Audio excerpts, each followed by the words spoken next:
Hi friends, இன்றைக்கி வைகாசி விசாகம், முருகனின் பிறந்த தினம். காலையில் கோயிலுக்கு போயிட்டு அபிஷேகம் ஆராதனைலாம் பார்த்துட்டு வந்தாச்சு. கூடவே அன்னதானமும் சாப்பிட்டுட்டு வந்துட்டேன். அதனால் இன்றைக்கி சாயந்தரம் தான் சாமி கும்பிட முடிச்சு. முருகனுக்கு பிடித்த பாசிப்பருப்பு பாயசம் வச்சு இன்றைக்கி சிம்பிளாகவே பூஜை பண்ணாலுமே ரொம்ப மனநிறைவாக இருந்துச்சு. வழக்கத்தை விட சிம்பிள் தான், இருந்தாலும் மனநிறைவு அதிகமாக இருந்துச்சு. இன்றைக்கி வந்து ஒரு மயிலிறகுல முருகன் வந்து எங்கள் வீட்டுக்கு வந்தாருங்க. ஏற்கனவே இருந்த மயிலிறகு காணாமல் போயிடுச்சு. ஆனால் இந்த மயிலிறகுல முருகன் இன்றைக்கி எங்கள் வீட்டுக்கு வந்த மாதிரி நான் ஃபீல் பண்ணேன். ரொம்ப பாசிட்டிவ் நோட்டோடு இருந்துச்சு. இதோட கஷ்டம்லாம் முடிஞ்சு அப்படின்னு சொல்கிற மாதிரியே இருந்துச்சு.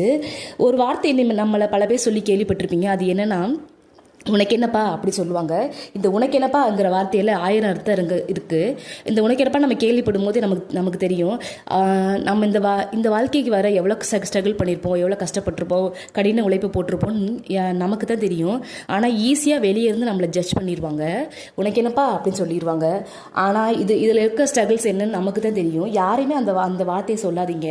அவங்க வந்து ஒரு இதையும் கடந்து வர்றதுக்கு அவ்வளோ கஷ்டப்பட்டிருப்பாங்க. அதுக்கு பின்னாடி பல போராட்டங்கள் இருந்திருக்கும். அதனால் இந்த வார்த்தை யாரையுமே சொல்லாதீங்க. முருகனை தரிசனம் பண்ணிக்கோங்க. மனமே முருகனின் மயில் வாகனம். இன்னொரு மினி விளக்கில் சந்திக்கலாம். அது வரைக்கும் பாய்.